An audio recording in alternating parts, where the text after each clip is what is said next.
नीलांबर खुद को रोक नहीं पाए और जादू को तोड़ना चाहते थे। उन्हें लगा कि जादू में कुछ ऐसा है जो उनके लिए बेहद महत्वपूर्ण है। इसके अलावा जादू का अस्तित्व संभवतः उस प्रवेश द्वार से जुड़ा था जो इस दुनिया को सिंकहोल से जोड़ता था। यदि नीलांबर यांग भगवान एम्पायरियन स्वर्ग में वापस लौटना चाहता था तो उसे स्वाभाविक रूप से सिंकहोल के पीछे के रहस्य का पता लगाने की जरूरत थी। यह जादू बहुत लंबे समय से मौजूद था और इसकी संरचना में मुख्यतः शुद्ध यांग महान दाव समाहित था। चूंकि नीलांबर स्वयं शुद्ध यांग नियमों का पालन करते थे, इसलिए उन्हें यह संयोग बहुत ही असामान्य लगा। उन्होंने मंत्र में निहित महान दाव से प्रेरणा प्राप्त की। शाश्वत भंवर से उन्होंने मंत्र के नियमों की अंतर्दृष्टि प्राप्त की। उन्होंने इसे अपने द्वारा विकसित यांगदेव नियमावली से मिलाया और धीरे धीरे कई प्रमुख बिंदुओं को समझ लिया। इस प्रकार वह ईश्वरीय समाधि के अनंत भंवर में ही रहा और पलक झपकते ही 7 वर्ष बीत गए। उन 7 वर्षों के दौरान प्राचीन महान महारानी ने नीलांबर के साथ रहकर उन्हें कानूनों की व्याख्या करने में मदद की। उसने शुद्ध यिन नियमों की खेती की जो पूरी तरह से विपरीत थे, और इस तरह उसने नीलांबर को बहुत प्रेरणा दी। समय बीतता गया और कई वर्षों तथा अनेक प्रयासों के बाद नीलांबर शक्तिशाली प्राचीन जादू को तोड़ने में सफल रहे। इस अवधि के दौरान जादू को तोड़ने के उनके प्रयासों के साथ नीलांबर की साधना का स्तर भी बढ़ गया। आखिरकार कड़ी मेहनत रंग लाई, क्योंकि 7 साल बाद नीलांबर को सफलता मिली। प्राचीन महान महारानी के साथ मिलकर वो प्राचीन जादू को तोड़ने में कामयाब रहे। जैसे ही उसने जादू खोला, नीलांबर को एक भयानक ऊर्जा प्रतिक्रिया का एहसास हुआ। उसका शरीर कांप उठा और उसने खून की उल्टी कर दी। इस जादू में उसे कोई भी ऐसा अवसर नहीं मिला जिससे वो परिचित था। उसे बस एक विशाल आंख की काल्पनिक छवि दिखाई दी। आंखों की निगाहें ठंडी थीं, मानो वो दुनिया की हर चीज के प्रति उदासीनता रखती हों। नीलांबर और प्राचीन महान महारानी दोनों ही स्तब्ध रह गए। जैसे ही वे समझ ही नहीं पाए कि क्या हो रहा है, एक भयानक ऊर्जा उस विशाल आंख से निकलकर सीधे बादलों में जा गिरी।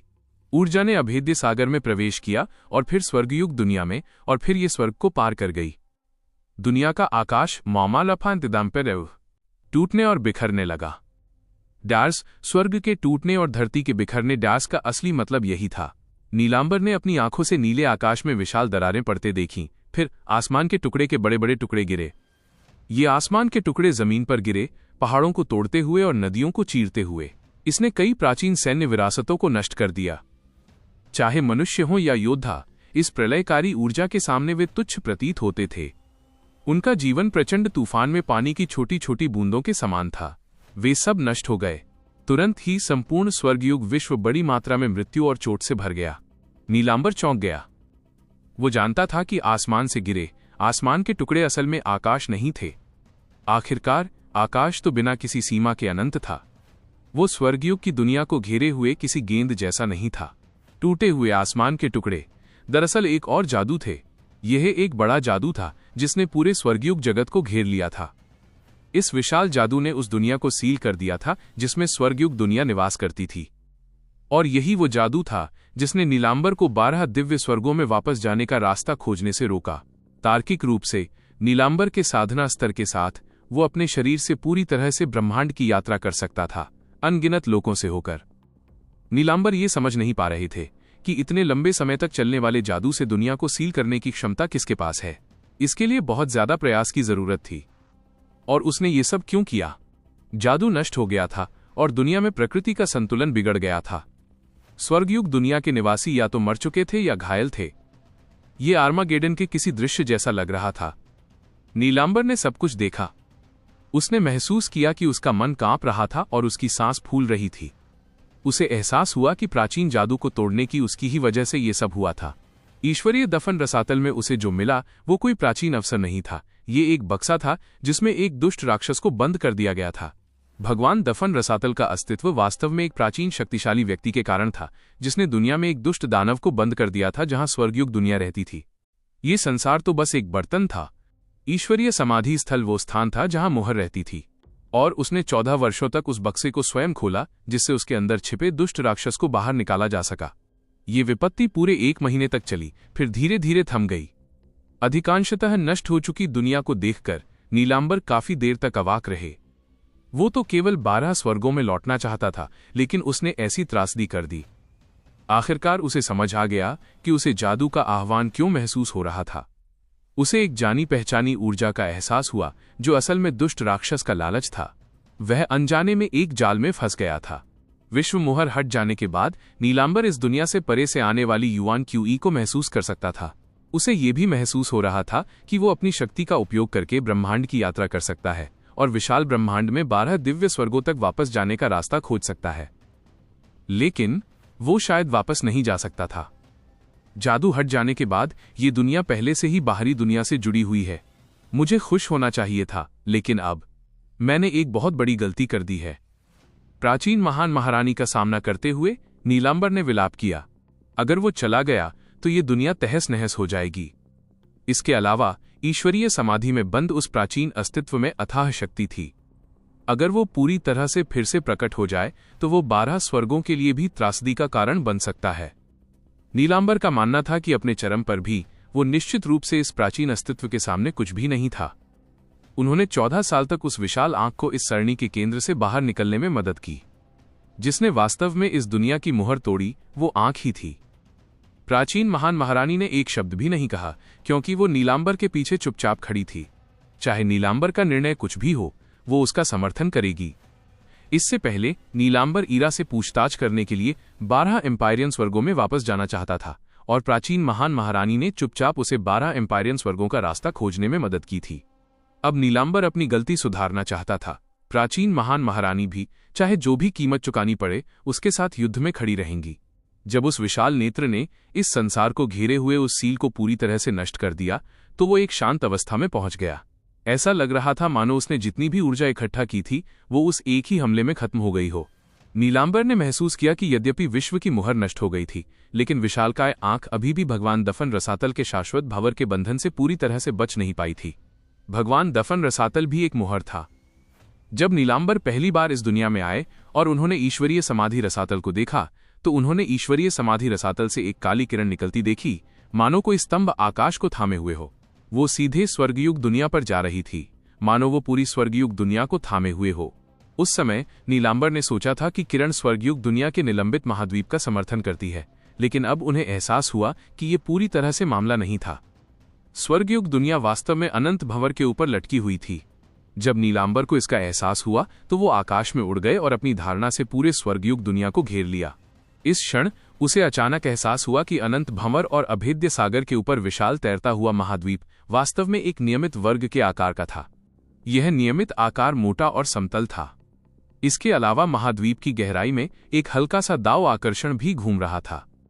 ये निश्चित रूप से कोई मूल भूमि का टुकड़ा नहीं था। नीलांबर को अचानक एहसास हुआ कि स्वर्गयुग विश्व महाद्वीप स्वयं एक जादुई वस्तु थी। ये एक चौकोर डिस्क सरणी या शतरंज की बिसात हो सकती थी, और इस विशाल जादुई वस्तु का काम ईश्वरीय समाधि रसातल को दबाना था। ये जानकर नीलांबर हैरान रह गया।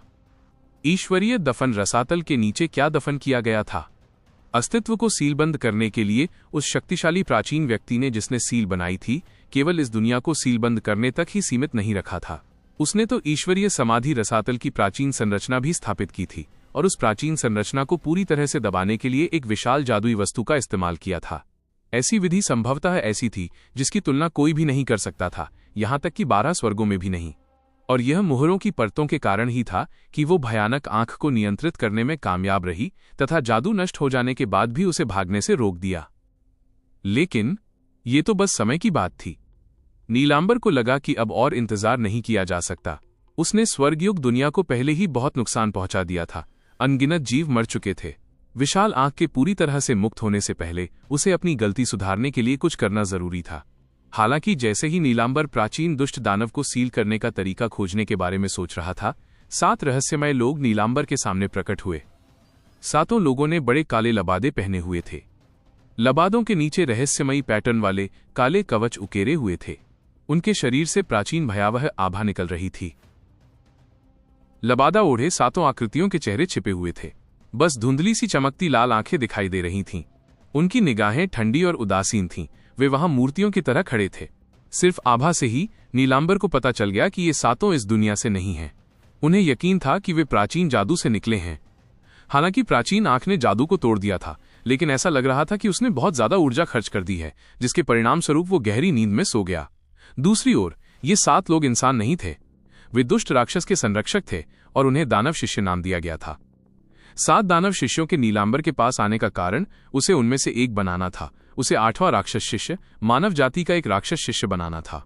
उन्होंने बहुत सारे वादे किए, लेकिन ये सभी वादे नीलांबर के कानों में बेहद कठोर लग रहे थे। नीलांबर पहले से ही स्वर्गयुग दुनिया पर भारी विनाश करके किए गए घोर पाप के कारण पीड़ित थे। इसलिए जैसे ही 7 दानव शिष्यों ने अपना मुंह खोला, नीलांबर की निगाहों से एक जानलेवा इरादा निकल पड़ा। चूंकि वे प्राचीन अस्तित्व के संदेशवाहक थे, इसलिए वे मरने के हकदार थे। बोलने की कोई जरूरत नहीं थी, केवल लड़ाई ही मायने रखती थी। नीलांबर हमेशा अपने प्रति सच्चे थे, और प्राचीन महान महारानी, जो हमेशा चुप रहती थी, ने पहले ही चुपचाप अपने पैरों के नीचे एक बर्फ कमल का निर्माण कर लिया था। नीलांबर की तलवार म्यान से बाहर आ गई थी। प्राचीन महान महारानी की आकृति बर्फ की परी की तरह थी जब वो आगे की ओर तैर रही थी। दोनों ने मिलकर युद्ध किया, 2 के विरुद्ध 7 लड़ा। हालांकि 7 काले कवचधारी योद्धा बेहद शक्तिशाली थे। उनके हर हमले में ऐसे जादुई मंत्र होते थे जो इस दुनिया से बिल्कुल अलग थे। उन 7 योद्धाओं के एक साथ लड़ने से नीलांबर और प्राचीन महान महारानी के साथ युद्ध वाकई दुनिया बदल देने वाला था। यहां तक कि स्वर्गयुग दुनिया के लोग, जो इस घटना से अनभिज्ञ थे, सदमे और भय से आकाश की ओर देखने लगे। पूरा आसमान काले बादलों और बिजली की कड़क से भर गया था। बीच बीच में खून जैसा गाढ़ा लाल रंग भी था। ऐसा लग रहा था मानो आसमान किसी भी पल खून की धारा बहा देगा। नीलांबर और प्राचीन महान महारानी काले कवचधारी योद्धाओं के सामने कमजोर स्थिति में थे। हालांकि दोनों के सहयोग से कोई भी पक्ष एक दूसरे पर हावी नहीं हो सका। अंततः 7 काले कवचधारी योद्धाओं में से कई घायल हो गए, जबकि नीलांबर और प्राचीन महान महारानी गंभीर रूप से घायल हो गए।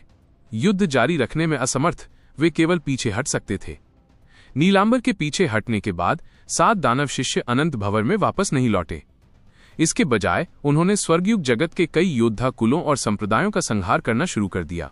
उन्होंने लोगों को अपने अधीन कर लिया, और जो नहीं माने उन्हें वहीं मार डाला गया। उन्होंने मारे गए योद्धाओं को दुष्ट राक्षस के लिए बलि और भोजन के रूप में अनंत भंवर में फेंक दिया। ऐसा लग रहा था कि ये एक प्रकार का बलिदान था जो भंवर के अंदर के प्राचीन अस्तित्व को तेजी से ठीक कर देगा। समय के साथ स्वर्गयुग की दुनिया हत्याओं से भर गई।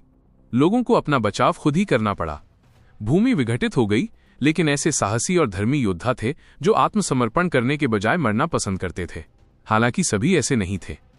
ऐसे भयावह अस्तित्व के सामने कुछ लोगों को शक होने लगा था कि दुनिया बदल रही है। अनंत भंवर में बंद अस्तित्व अब सर्वोच्चता पर राज करने वाला है। उनका युग पलटकर दफन होने वाला था। प्रलय के आगमन के साथ मानव स्वभाव की कुरूपता उजागर हो गई। कुछ लोग ताकतवर बनने के लिए, जीवित रहने के लिए, या अपने से ऊंचे लोगों से बदला लेने के लिए देशद्रोही बनने को तैयार थे। इस तरह 7 दानव शिष्यों ने अपने गुट का विस्तार और विकास करना शुरू कर दिया। जहां तक नीलांबर का सवाल है, इस समय उन्होंने उजाड़ जाति की खोज की। उजाड़ जाति और मानव जाति ने हमेशा अपने बीच एक स्पष्ट रेखा खींची थी। वे एक दूसरे के साथ कोई बातचीत नहीं करते थे। मानव जाति के लिए उजाड़ जाति का अस्तित्व न केवल प्राचीन और रहस्यमय था, बल्कि वे अत्यंत खतरनाक भी थे। जब तक नीलांबर ने उजाड़ जाति की खोज की, तब तक स्थिति इतनी बिगड़ चुकी थी कि स्वर्गयुग दुनिया की लगभग सभी मार्शल आर्ट नष्ट हो चुकी थीं। दूसरी ओर उजाड़ जाति की ताकत अभी भी लगभग पूरी तरह से संरक्षित थी। उस समय नीलांबर ने उजाड़ जाति के उजाड़ राजा की स्वीकृति प्राप्त कर ली थी, जिससे वो उनका नेता बन गया। जादू टूटते ही दानव शिष्यों का उत्पात मच गया। दुनिया विनाश के कगार पर थी। ये न केवल मानव जाति के लिए, बल्कि पूरी दुनिया के लिए एक त्रासदी थी। नीलांबर और प्राचीन महान महारानी ने उजाड़ जाति का नेतृत्व किया, क्योंकि उन्होंने दानव शिष्यों और उनके गुट के खिलाफ जवाबी हमला किया। हर युद्ध में खून की नदियां बह निकलीं। इसके परिणाम स्वरूप अनगिनत लोग मारे गए और घायल हुए। और इस प्रक्रिया के दौरान नीलांबर और प्राचीन महान महारानी ने मिलकर महान महारानी हृदय सूत्र की साधना की। उन्होंने जिस भी द्वि साधना में भाग लिया, उससे उन्हें बार बार सफलता मिली। जैसे जैसे उनकी शक्ति बढ़ती गई, उनके मन एक होते गए। जहां तक 7 दानव शिष्यों की बात है, वे अंततः नीलांबर और प्राचीन महान महारानी की संयुक्त सेना के सामने कुछ भी नहीं कर पाए। एक भयंकर अंतिम युद्ध के बाद दानव शिष्यों द्वारा स्थापित गुट को उखाड़ फेंका गया। नीलांबर और प्राचीन महान महारानी द्वारा भारी कीमत चुकाने के बाद 7 दानव शिष्य भी एक एक करके मारे गए। इस विशाल युद्ध के बाद, चाहे वो स्वर्गयुग दुनिया हो या दिव्य जंगल की उजाड़ जाति, वे सभी विनाशकारी स्थिति में थे। लोग दुख की खाई में डूब गए थे। ये अज्ञात है कि कितने मार्शल आर्ट जो सदियों से चली आ रही थीं, नष्ट हो गए। कई बड़े परिवार जिनके पास लाखों वर्षों की विरासत थी, पूरी तरह से नष्ट हो गए और उनका कोई वंशज नहीं बचा। युद्ध के दयनीय परिणाम को देखकर नीलांबर ने आह भरी। उनका जीवन उतार चढ़ाव से भरा था। यांग देवता स्वर्ग के स्वर्ग में पहले उच्च मनोबल वाले थे और एक देश के शासक थे। फिर वे महान विश्व के दिव्य स्वामी बन गए और लोगों की प्रशंसा प्राप्त करने लगे। फिर साधना कक्ष में उसकी पत्नी ने उसे धोखा दिया। वांशी पर्वत पर रक्तांग से युद्ध करते हुए उसे करारी हार का सामना करना पड़ा। सब कुछ गंवाने के बाद उसके पुराने दोस्त उससे दूर होने लगे। वो अकेले ही यात्रा करता हुआ कुंड में जा गिरा और अंततः वापस लौटने का रास्ता भूल गया। इस दुनिया में आने के बाद वो भंवर में फंसकर एक गंभीर गलती कर बैठा, जिसे सुधारना लगभग असंभव था। उनके जीवन को केवल अत्यंत निराशाजनक ही कहा जा सकता है। हालांकि असफलता और दुख के इस निरंतर क्रम के बीच उसकी मुलाकात उससे हुई। वो एक ऐसी लड़की थी जिसकी नाड़ी स्वाभाविक रूप से समाप्त हो चुकी थी, लेकिन उसने अपनी किस्मत बदलने का मौका कभी नहीं छोड़ा था। चाहे वो निराश हो या असफल हो गया हो, चाहे उसने कोई गंभीर गलती की हो जिसके कारण अरबों लोग मारे गए हों, या उसने अपनी तलवार म्यान में डालकर 7 दानव शिष्यों के साथ खूनी युद्ध में भाग लिया हो, वो हमेशा चुपचाप उसके पीछे चलती थी, उसे कभी नहीं छोड़ती थी। अगर वो दुनिया घूमना चाहता तो वो उसके साथ दुनिया भर की सैर पर जाती। अगर वो खूनी युद्ध में शामिल होना चाहता तो वो उसके साथ युद्ध में जाती। इन सब के बावजूद उसने एक बार भी शिकायत नहीं की। वो उसके अंधकारमय जीवन में एक तारे की तरह थी जिसने सब कुछ रोशन कर दिया था। नीलांबर को एहसास हुआ कि इससे कोई फर्क नहीं पड़ता कि वो 12 दिव्य स्वर्गों में वापस लौटे या नहीं। सबसे जरूरी बात तो ये थी कि वो अपने सामने वाले व्यक्ति का सम्मान करे। तो क्या हुआ अगर उन्होंने सेंट्रल स्टेट डिवाइन टेरिटरी में अपनी हार का अपमान धो डाला? तो क्या हुआ अगर उसने ईरा के विश्वासघात से उत्पन्न जुनून और आक्रोश को कम कर दिया? जब एक महिला समय के अंत तक उसके साथ थी तो और क्या इच्छा थी। हालांकि जब तक उसे ये सब समझ आया तब तक बहुत देर हो चुकी थी। स्वर्गयुग की दुनिया की शांति बस ऊपरी तौर पर थी। 7 दानव शिष्यों का अभी अभी दमन किया गया था। वे अमर और अविनाशी प्रतीत हो रहे थे। वे अंततः भविष्य में फिर से जागृत होंगे।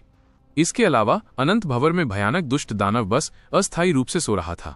चूंकि जादू टूट चुका था, इसलिए उसके जागते ही स्वर्गयुग की दुनिया में एक वास्तविक सर्वनाशकारी तबाही मच जाएगी। नीलांबर को पता था कि उसका समय समाप्त हो रहा था। उसके हृदय में जो ज्ञान प्राप्त हुआ उसे प्राचीन महान महारानी ने पहले ही महसूस कर लिया था, जो चुपचाप उसके साथ चल रही थी। उन दोनों ने अंतिम तैयारियां शुरू कर दी।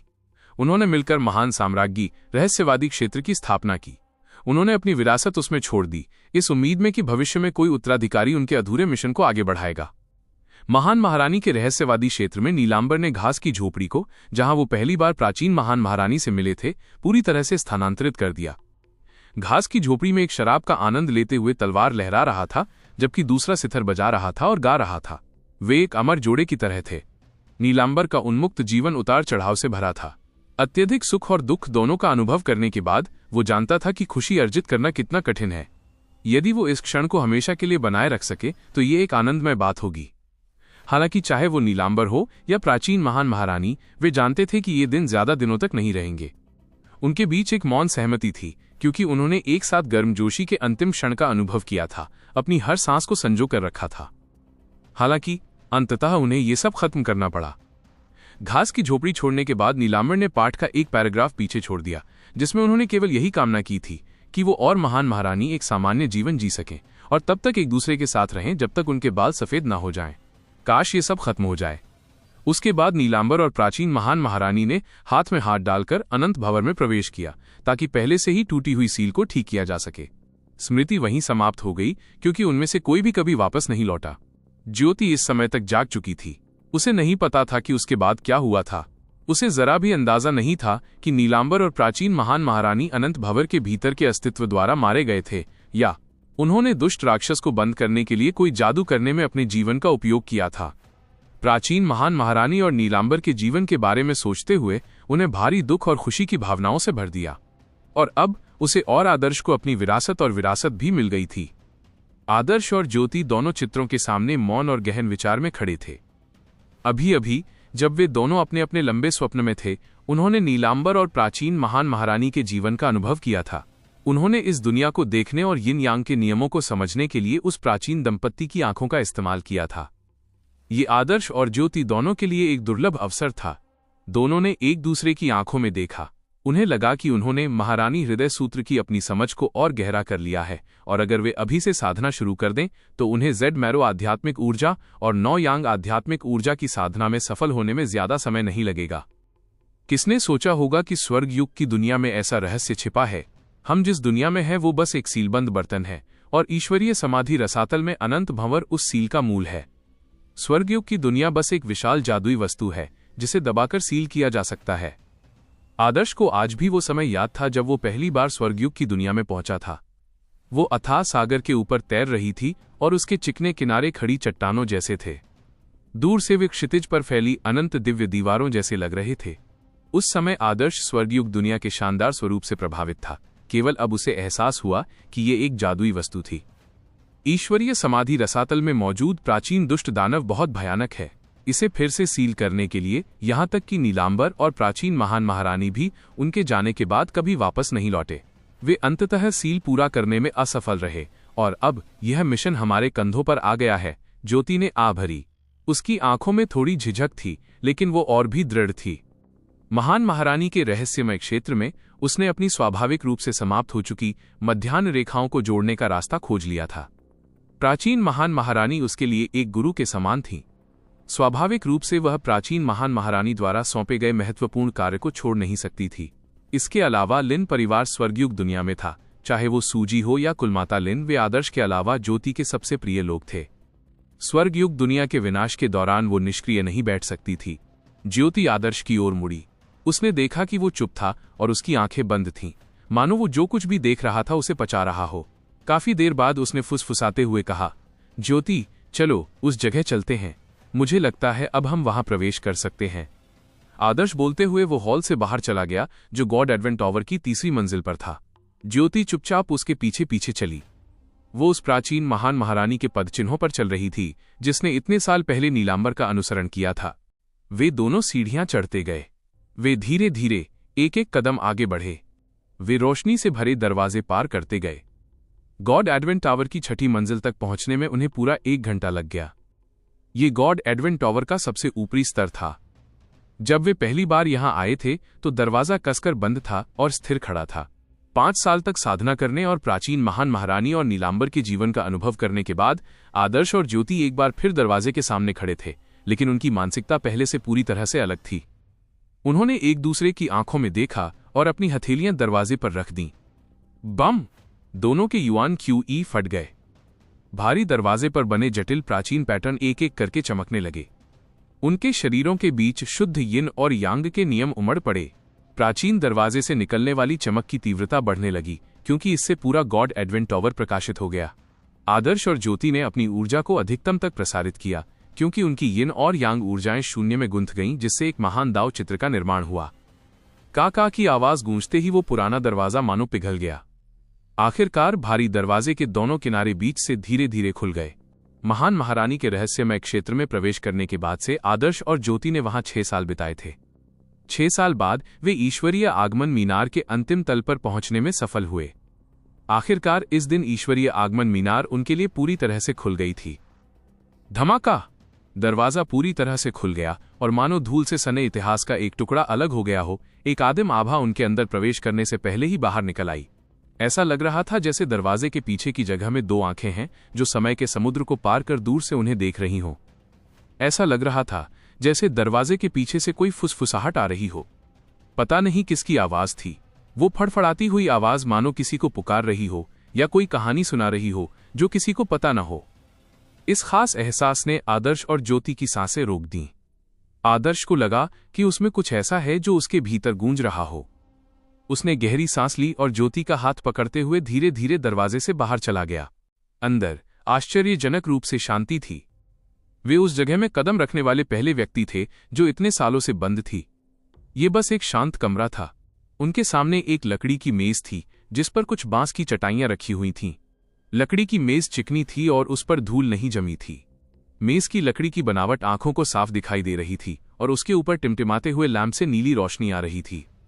वो हल्की सी रोशनी अंधेरी रात में तारों की रोशनी जैसी लग रही थी।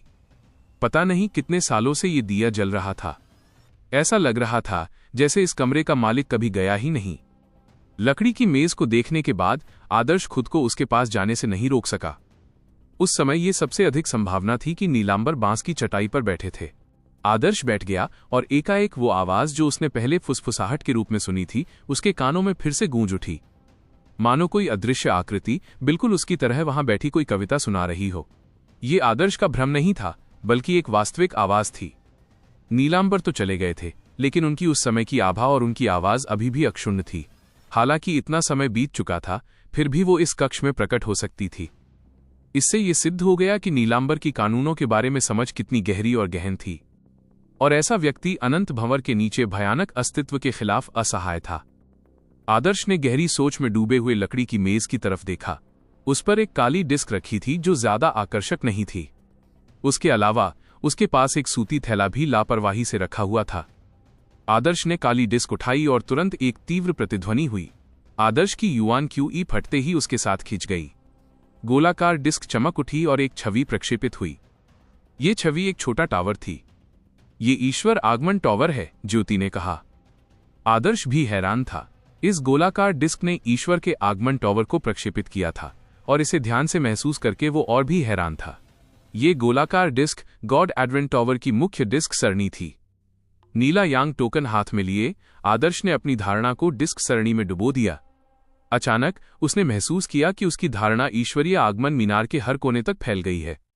ईश्वरीय आगमन मीनार के भीतर सब कुछ अब उसकी उंगलियों पर था। यह अनुभूति अत्यंत अद्भुत थी। यही वो जगह है जहां ईश्वर आगमन टावर का मूल है। ज्योति ने स्पष्ट रूप से अनुमान लगाया कि उसने क्या पूछा था। आदर्श ने सिर हिलाया और उसकी आंखों में उत्साह की झलक देखी जा सकती थी। इससे पहले उसने जो विरासत प्राप्त की थी उससे गॉड एडवेंट टावर का केवल एक छोटा सा हिस्सा ही नियंत्रित होता था, लेकिन इस डिस्क सरणी के साथ वह पूरे गॉड एडवेंट टावर को पूरी तरह से नियंत्रित करने में सक्षम होगा। जब तक वो इस डिस्क सरणी को परिष्कृत करेगा, वो ईश्वर एडवेंट टावर का सच्चा स्वामी बन जाएगा। गॉड एडवेंट टावर सिर्फ परीक्षणों का स्थान नहीं था, ये एक अमर गुफा भी थी, साथ ही एक जादुई वस्तु भी थी। जब आदर्श पर्याप्त रूप से शक्तिशाली हो गया तो वो और ज्योति भगवान एडवेंट टावर को शक्ति प्रदान कर सकते थे, सूर्य और चंद्रमा को सील कर सकते थे, पहाड़ों और नदियों को दबा सकते थे। फिर चाहे उनका सामना किसी भी शत्रु से हो, वे उन्हें पूरी तरह से बंद करने और दबाने में सक्षम होंगे। लकड़ी की मेज पर गॉड एडवेंट टावर की डिस्क व्यूह रचना के बगल में एक सूती थैला रखा था जिसे नीलांबर और प्राचीन महान महारानी ने पीछे छोड़ दिया था, और उस सूती थैले के बगल में एक नक्काशीदार लाख का लकड़ी का बक्सा रखा था। आदर्श को यह महसूस हो गया कि लकड़ी के बक्से और सूती बैग में रखी वस्तुएं अत्यंत असाधारण थीं।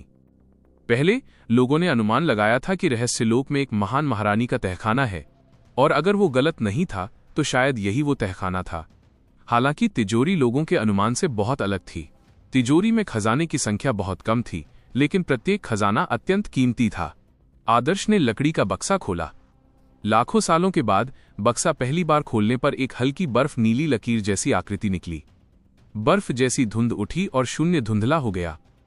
आदर्श ने अपनी आंखें केंद्रित की और उसने देखा कि लकड़ी के बक्से में एक हेयरपिन था।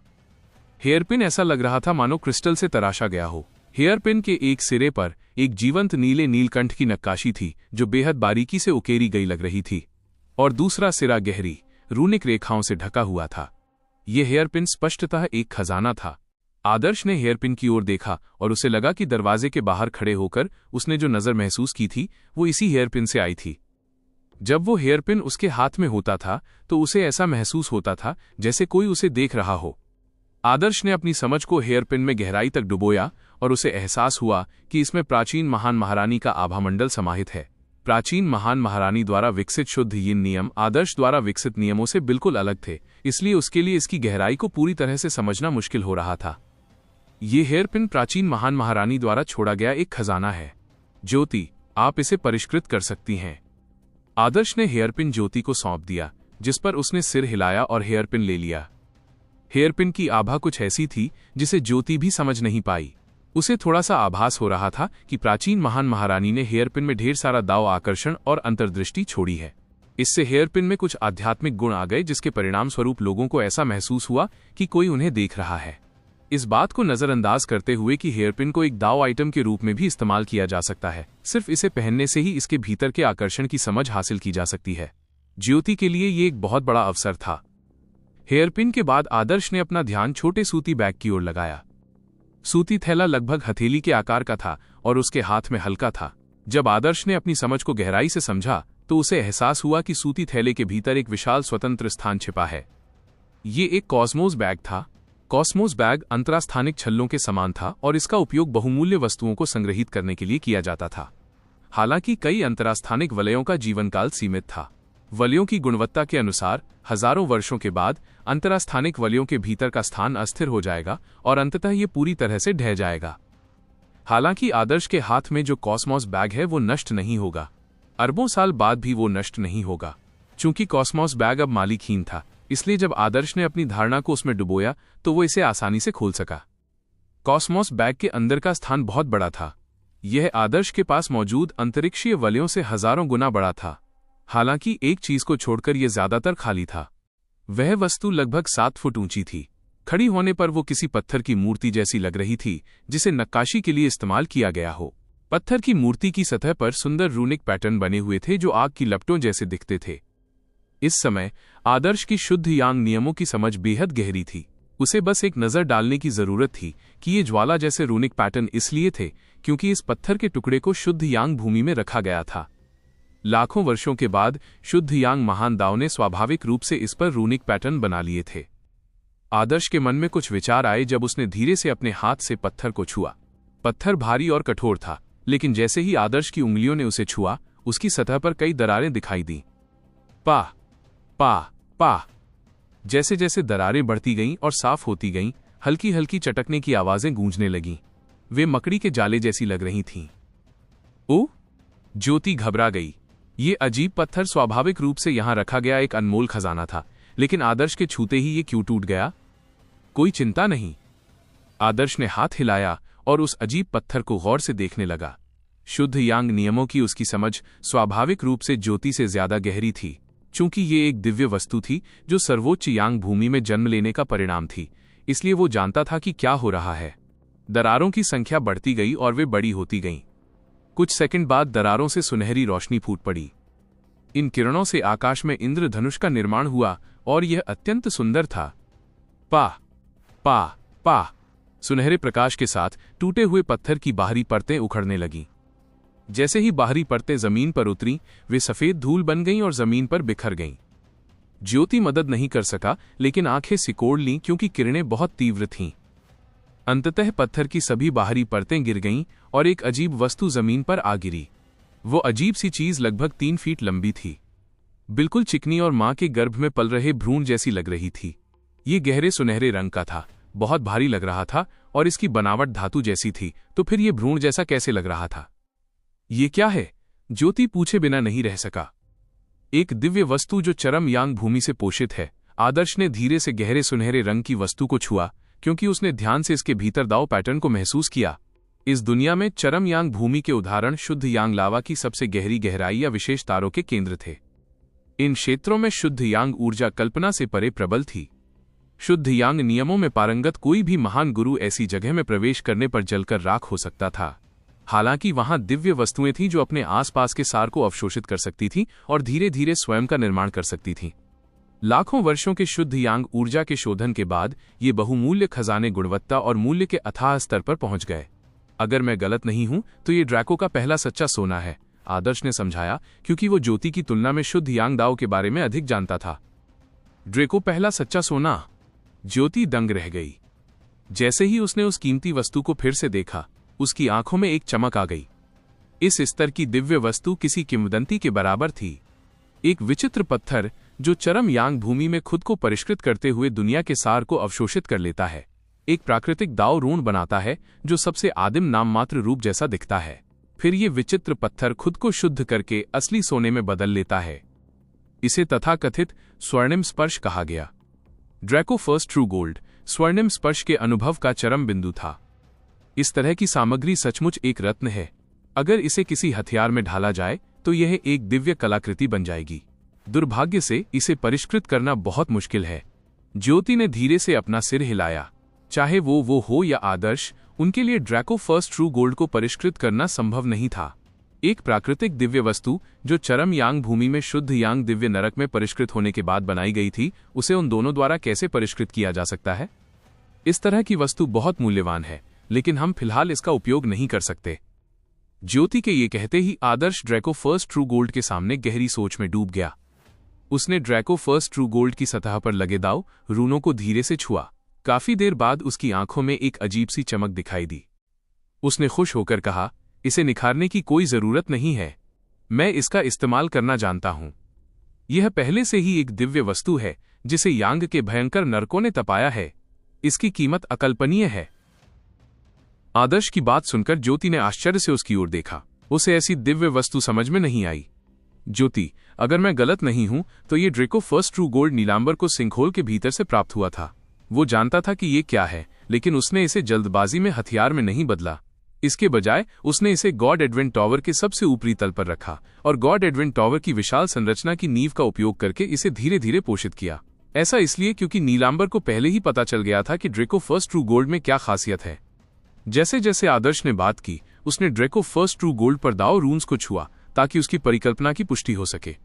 उन्होंने आगे कहा, ड्रेको प्रथम सच्चा सोना बहुमूल्य पत्थर का परिणाम है।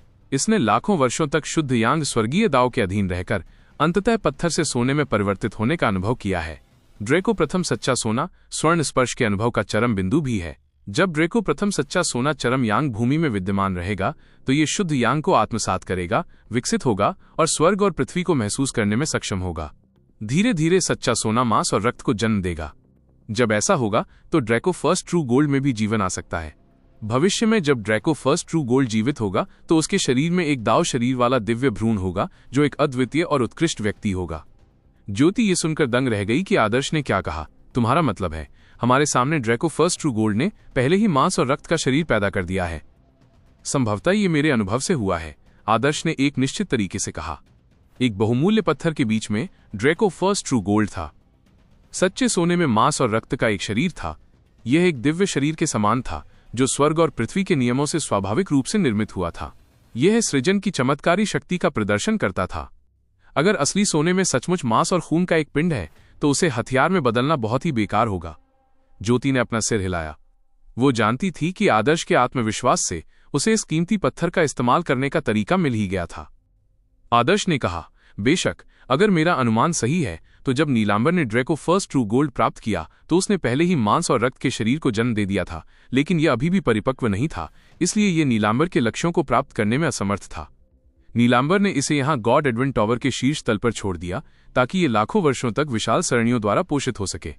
जहां इसे शुद्ध यांग ऊर्जा प्रदान की गई, वहीं थोड़ा सा चरम यिन ऊर्जा भी इसमें प्रविष्ट की गई, जिससे यिन यांग एक दूसरे के पूरक बन गए, जिसके परिणाम स्वरूप एक अद्वितीय दाव भ्रूण का निर्माण हुआ।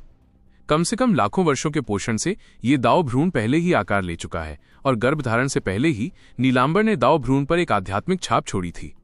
इस आध्यात्मिक छाप के साथ एक बार जब दाव भ्रूण आकार ले लेगा तो वो एक उत्कृष्ट अवतार बन जाएगा।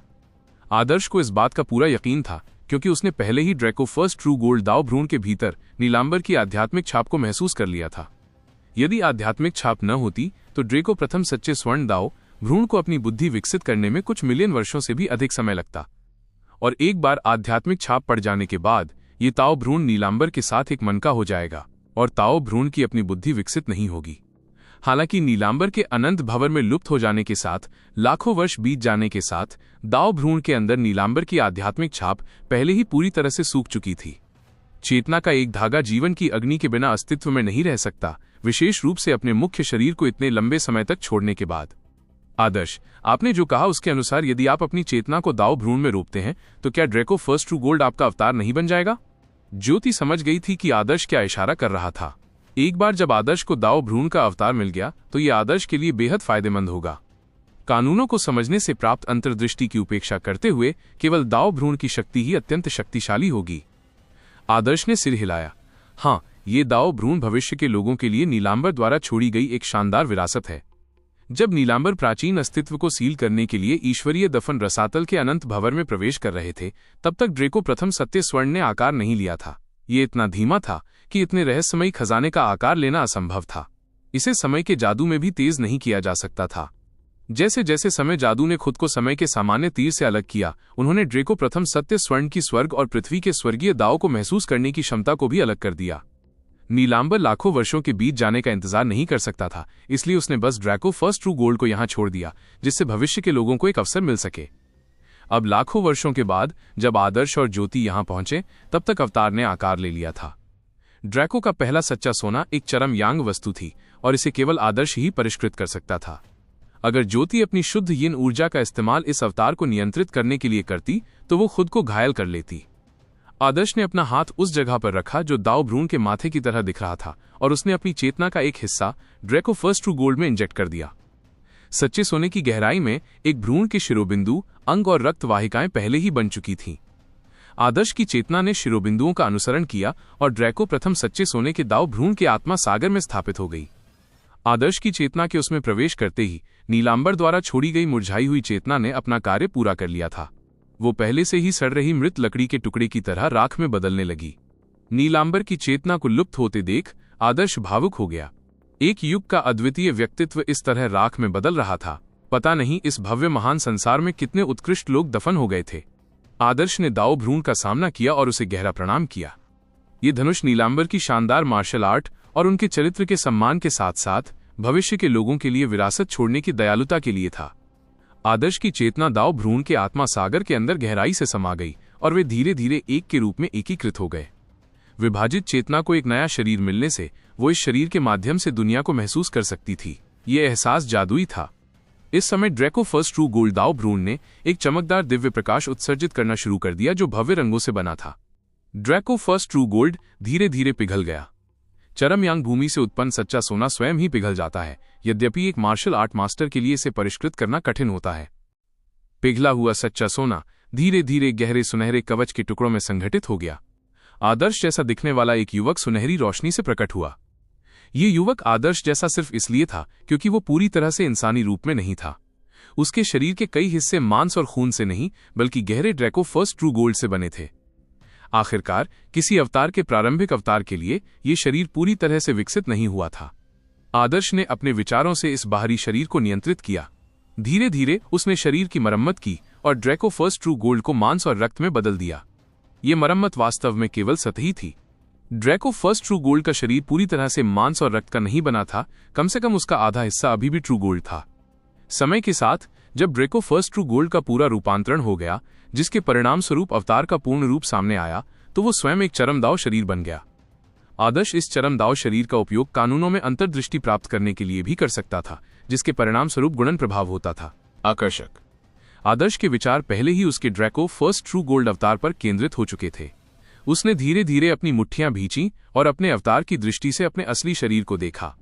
चूंकि उनका वास्तविक शरीर और अवतार मानसिक रूप से एक दूसरे से जुड़े हुए थे, इसलिए ये उनके लिए दोहरी दृष्टि के बराबर था। आदर्श ने ड्रैको फर्स्ट ट्रू गोल्ड अवतार पर नियंत्रण प्राप्त कर लिया था और अपनी मुट्ठियां भींचते हुए उसके पोर से तुरंत का ध्वनि निकली। ड्रैको फर्स्ट ट्रू गोल्ड से पैदा हुआ शरीर भले ही मांस और रक्त का कहा जा सकता है, लेकिन रक्षा की दृष्टि से यह ड्रैको फर्स्ट ट्रू गोल्ड से भी कहीं बेहतर था। इतना ही नहीं, अगर ये सिर्फ ड्रैको का पहला सच्चा सोना था, तो हालांकि ये शुद्ध यांग ऊर्जा को संग्रहित करने के लिए एक उत्कृष्ट सामग्री थी, फिर भी यह जीवन विहीन धातु ही थी। यह महान दाव नियमों की समझ हासिल करने और स्वर्ग और पृथ्वी को समझने में असमर्थ थी। हालांकि हाड़ मांस का शरीर अलग होता है। अवतार लेने के बाद आदर्श को ऐसा लगा जैसे उसकी चेतना उसके माध्यम से दुनिया से जुड़ गई हो। यह एहसास बेहद अद्भुत था। हालांकि बैंगनी क्रिस्टल स्वर्ग पृथ्वी युआन क्यूई से जुड़ सकता था और ड्रैको फर्स्ट ट्रू गोल्ड से भी ज्यादा अद्भुत था। बैंगनी क्रिस्टल ने आदर्श को जो एहसास दिया वो ये था कि वो बस अस्थायी रूप से आदर्श के दिल में बस रहा था। बैंगनी क्रिस्टल एक दिव्य वस्तु थी और दुर्भाग्य से आदर्श अभी तक उसे पूरी तरह से परिष्कृत नहीं कर पाया था। परिणाम स्वरूप आदर्श उसे पूरी तरह से नियंत्रित नहीं कर पा रहा था। अब तक आदर्श बैंगनी क्रिस्टल की शक्तियों का केवल एक अंश ही इस्तेमाल कर पा रहा था। हालांकि ड्रैको का पहला सच्चा स्वर्ण अवतार अलग था। अपनी चेतना का एक अंश इस अवतार में प्रत्यारोपित करने के बाद यह शरीर आदर्श के पूर्ण नियंत्रण में आ गया। इस तरह यह शरीर स्वर्ग और पृथ्वी से जुड़ सकता था। आदर्श को जो एहसास हुआ वो बिल्कुल अलग था। क्या अद्भुत दिव्य शरीर है दाव भ्रूण। यह शुद्ध यांग ऊर्जा के साथ पूरी तरह से संगत है। बस मुझे ऐसा लग रहा है कि शरीर खाली है। मुझे बहुत भूख लग रही है। आदर्श इस नए शरीर के साथ तालमेल बिठाने की कोशिश कर रहा था। चूंकि अवतार अभी अभी पैदा हुआ था, इसलिए ड्रैको फर्स्ट ट्रू गोल्ड ने अरबों वर्षों में जो स्वर्ग और पृथ्वी का सार अवशोषित किया था, उसका इस्तेमाल उसके मांस और रक्त के शरीर को बनाने में किया गया। और अब शरीर स्वर्ग पृथ्वी युआन क्यूई से पूरी तरह जुड़ सकता था, लेकिन उसके मेरिडियन और डेंटियन पूरी तरह से खाली थे। उसने स्वर्ग पृथ्वी युआन क्यूई को बिल्कुल भी अवशोषित नहीं किया। एक दिव्य शरीर वाले दाव भ्रूण का स्वर्गीय पृथ्वी ऊर्जा से पूर्ण संबंध हो सकता था, लेकिन अब उसका शरीर ऊर्जाहीन था। इससे आदर्श को तीव्र भूख लग रही थी। ऐसा लग रहा था जैसे वो कोई मजबूत आदमी हो जिसने 4 या 5 दिनों से कुछ नहीं खाया हो। एक मजबूत आदमी जो अपनी भूख की सीमा पर पहुंच जाता है, उसे ऐसा महसूस होता है कि अगर उसके सामने एक भुना हुआ मेमना हो तो वो उसे पूरी तरह से खा सकता है। आदर्श को तुरंत ऐसा महसूस हुआ कि अगर उसके सामने कोई छोटा सा सूर्य हो तो वो उसे एक ही घूंट में निगल सकता है। अब चलें। एक साधारण वाक्य के साथ आदर्श ने कॉस्मोस बैग पकड़ लिया और छठे स्तर के दरवाजे से बाहर चला गया। वो सीढ़ियों से नीचे उतरकर गॉड एडवेंट टॉवर के 5वें स्तर के साधना कक्ष में पहुंच गया। आदर्श एक पल भी इंतजार नहीं कर सका। अपने ड्रैको फर्स्ट ट्रू गोल्ड शरीर के साथ वो लावा कुंड में कूद गया। लावा कुंड भी बहुत गहरा था। पहले आदर्श अपने असली शरीर को लावा कुंड में डुबो सकता था, लेकिन अपनी साधना स्तर की बाधाओं के कारण उसे लावा कुंड के अंदर लगातार युआन क्यूई खर्च करनी पड़ती थी। अगर वो वहां ज्यादा देर तक रुकता तो उसे आराम करने के लिए कुंड से बाहर निकलना पड़ता। हालांकि ड्रैको फर्स्ट ट्रू गोल्ड अवतार में ऐसी कोई समस्या नहीं थी। ड्रैको फर्स्ट ट्रू गोल्ड का जन्म चरम यांग के स्थान पर हुआ था। उन चरम यांग भूमियों में निहित ऊर्जा की गुणवत्ता यहाँ के शुद्ध यांग लावा कुंड जितनी शुद्ध भले ही न हो, लेकिन वहां की कठोरता शायद शुद्ध यांग लावा कुंड से कई गुना ज्यादा थी। प्राचीन महान महारानी जैसी अद्वितीय हस्ती के लिए भी ऐसी जगह टिक पाना मुश्किल होगा, और ड्रैको फर्स्ट ट्रू गोल्ड इस तरह के स्थान पर अरबों वर्षों तक खुद को संयमित रखने में सक्षम था। इसलिए ये कल्पना की जा सकती थी कि ये कितना शक्तिशाली था। ये कहा जा सकता है कि स्वर्गयुग दुनिया में ड्रैको फर्स्ट ट्रू गोल्ड को नष्ट करने वाली कोई चीज ढूंढना शायद बहुत मुश्किल था। लावा के कुंड में प्रवेश करते ही आदर्श एक बेहद प्यासे और भूखे बेसहारा जानवर की तरह हो गया जो अमृत के कुंड में कूद गया हो। वह अमृत को गटकने और खाने लगा। बस आदर्श के अवतार में भारी मात्रा में शुद्ध यांग ऊर्जा प्रवाहित हुई, जिससे लावा कुंड में एक विशाल भंवर उत्पन्न हो गया। ये भयानक शक्ति बेतहाशा प्रवाहित हो रही थी और आदर्श का शरीर एक अथाह गड्ढे जैसा हो गया था। यहां तक कि लाल कमल भी खिंच रहा था, जिससे वह डर के मारे आदर्श से दूर रहने लगा। मूलतः लाल कमल आदर्श का आभारी था और अक्सर आदर्श की साधना में सहायक होता था। जब भी आदर्श को शुद्ध यांग ऊर्जा की आवश्यकता होती, लाल कमल उसे प्रदान करने के लिए आगे आता। हालांकि इस बार उसने ऊर्जा को अपने शरीर में एकत्रित कर लिया और छिप गया। लाल कमल को दोष नहीं दिया जा सकता था, क्योंकि आदर्श के अवतार ने जिस तरह से शुद्ध यांग को अवशोषित किया वो बहुत तीव्र था। इसके अलावा ड्रैको फर्स्ट ट्रू गोल्ड एक स्वर्ग श्रेणी का खजाना होने के कारण लाल कमल को भय का अनुभव हुआ। एक अज्ञात चरम यांग भूमि से उत्पन्न ड्रैको प्रथम सच्चे स्वर्ण में एक ऐसा गुण था जो स्वाभाविक रूप से लाल कमल से कहीं अधिक था। ये उनके ऊर्जा अंतर का दमन भी था। ऊर्जा का ये भंवर 30 मिनट तक चला, क्योंकि स्वर्ग पृथ्वी युआन क्यूई की भारी मात्रा आदर्श के अवतार में प्रवाहित हुई। आदर्श के भोज के कारण साधना कक्ष भी शुद्ध यांग ऊर्जा से पतला हो गया था। इस कमी को कुछ ही दिनों में पूरा किया जा सकता है, लेकिन ऐसा कर पाना ज्योति को बहुत परेशान कर रहा था। आखिरकार पहले जब वो आदर्श के साथ साथ साधना करती थी तो चाहे वे कितनी भी कोशिश कर लें, वे साधना कक्ष की ऊर्जा को बिल्कुल भी कम नहीं कर पाते थे। अंततः आदर्श को महसूस हुआ कि उसके ड्रैको फर्स्ट ट्रू गोल्ड अवतार की ऊर्जा अपनी सीमा तक पहुंच गई थी। सट ड्रैको फर्स्ट ट्रू गोल्ड अवतार के जोड़ों से एक विस्फोटक ध्वनि निकलती थी, जैसे कि सुनहरी चट्टानें आपस पास टकरा रही हों। बूम! जैसे ही आदर्श शुद्ध यांग लावा पूल से बाहर कूदा, लावा फूट पड़ा। हा। अपने शरीर में ऊर्जा के प्रवाह के साथ तृप्ति के एहसास ने आदर्श को जोर से हंसा दिया। बहुत अच्छा लगा। इतनी शक्तिशाली शुद्ध यांग ऊर्जा ने आदर्श को ऐसा एहसास दिलाया मानो वो कोई फटता हुआ ज्वालामुखी हो। वो खुद को रोक नहीं पा रहा था और आनंद से राहत पाने के लिए एक विशाल युद्ध में शामिल होना चाहता था। क्या शक्ति है! रक्षात्मक शक्ति अजेय है। यह अवतार बहुत शक्तिशाली है। आदर्श ने ड्रैको फर्स्ट ट्रू गोल्ड अवतार को अपनी आंखों में एक उत्साह भरी चमक के साथ देखा। ड्रैको फर्स्ट ट्रू गोल्ड अवतार सिर्फ बचाव के मामले में ही अद्भुत था। ड्रैको फर्स्ट ट्रू गोल्ड से बने शरीर को कौन नष्ट कर सकता है? जहां तक सहन शक्ति की बात है तो कहने की जरूरत ही नहीं थी। यह एक दिव्य शरीर वाला दाव भ्रूण था। ये स्वर्गीय पृथ्वी की ऊर्जा से जुड़ सकता था और अपने शरीर में अपार मात्रा में शुद्ध यांग युआन क्यूई जमा कर सकता था। ये एक अथक लड़ाकू मशीन थी। हालांकि आक्रामक शक्ति के संदर्भ में अवतार आदर्श के वास्तविक साधना स्तर पर निर्भर करता था। आखिरकार आक्रमण नियमों की गहरी समझ और चालों की समझ के साथ साथ साधना तकनीक में प्रगति पर भी निर्भर करता था। यह कुछ ऐसा था जिसे आदर्श के असली शरीर से अलग नहीं किया जा सकता था। आदर्श, ये अवतार सचमुच एक सबसे मूल्यवान खजाना है। ज्योति आदर्श के लिए खुश थी। आदर्श हंसा। हाँ, उस समय नीलांबर ने हमारे लिए एक दिव्य वस्तु छोड़ी थी। मैं केवल यह ड्रैको फर्स्ट ट्रू गोल्ड अवतार ही लूंगा। बाकी चीजों के लिए ज्योति तुम उन्हें ले सकती हो। छठे स्तर के खजाने में मुख्य रूप से ड्रैको फर्स्ट ट्रू गोल्ड अवतार, सार भरा जेड हेयरपिन जो महान महारानी का था, साथ साथ डिस्क सरणी थी जो गॉड एडवेंट टॉवर को नियंत्रित करती थी। पहले दो खजानों को यिन यांग कानूनों की सीमाओं के कारण क्रमशः आदर्श और ज्योति के बीच विभाजित किया जाना था। हालांकि अंतिम गॉड एडवेंट टॉवर की कोर डिस्क सरणी को आदर्श या ज्योति द्वारा परिष्कृत किया जा सकता है। ज्योति ने अपना सिर हिलाया और अपनी अंतरस्थानिक अंगूठी से god advent tower disc array निकाली। आदर्श, मुझे लगता है कि अगर तुम इसे परिष्कृत करो तो बेहतर होगा। नीला यांग टोकन को तुमने पहले ही परिष्कृत कर लिया है, ये इस डिस्क एरे का पूरक होगा। गॉड एडवेंट टॉवर को पूरी तरह से नियंत्रित करने में सक्षम होने के लिए तुम्हें दोनों को पूरी तरह से परिष्कृत करना होगा। ज्योति के बोलते ही उसने आदर्श के हाथों में डिस्क सरणी थमा दी, यह देखते हुए कि वो उसे लेने से इनकार करने वाला है। ज्योति ने फिर कहा, आदर्श, इस पर मुझसे बहस मत करो। अगर तुम न होते तो उस समय के अवशेष परीक्षण में या बाद में अत्यधिक बर्फीले मैदानों में मैं शायद कई बार मर चुकी होती। मैं आकाशराज के हाथों और भी दयनीय स्थिति में पड़ सकती थी, और अब मैं न केवल अपने प्राकृतिक रूप से समाप्त हुए मेरिडियन का इलाज और उपचार कर रही हूं, बल्कि मुझे महारानी की विरासत भी मिल गई है। मेरा भविष्य का युद्ध पथ अत्यंत विस्तृत होगा। ये सब तुम्हारी बदौलत है। तुमसे मिलना मेरा सौभाग्य रहा है। अगर भविष्य में तुम नीलांबर जैसी शक्तिशाली हस्ती बन सको या उससे भी आगे निकल जाओ तो मैं भी प्राचीन महान महारानी जैसी हो जाऊंगी।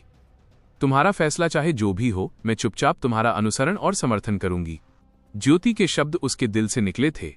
वो हमेशा घमंडी और ठंडी रहती थी, शायद ही कभी अपनी भावनाएं जाहिर करती थी। हालांकि अब उसके अचानक ऐसे शब्द सुनकर आदर्श का दिल गर्म हो गया। उन्होंने चुपचाप गॉड एडवेंट टॉवर की कोर डिस्क सरणी को हटा दिया और ज्योति का हाथ पकड़ लिया। धीरे से कहा, ज्योति, आपसे मिलना भी मेरा सौभाग्य रहा है।